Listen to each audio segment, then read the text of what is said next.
I am the Tofu Golem. Please enjoy the video. You start by making sure iOS 26 is active and your Apple ID is signed in. This gives you access to your library and subscription. Once done, enable Wi-Fi or cellular and allow background app refresh for music.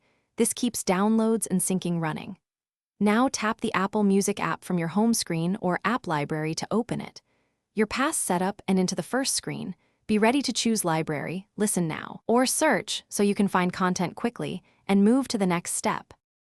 Next, you search to locate songs, albums, artists, or even lyrics. Filters narrow results fast. When you find what you want, tap plus add to include it in your library. If you need offline playback, tap the cloud icon to download. Create a playlist by choosing New Playlist, adding items, and arranging order. iOS 26 gestures let you drag tracks for fine control. Make use of the three-dot menu on tracks to access radio, lyrics, or more. This keeps everything organized as you build your personal collection.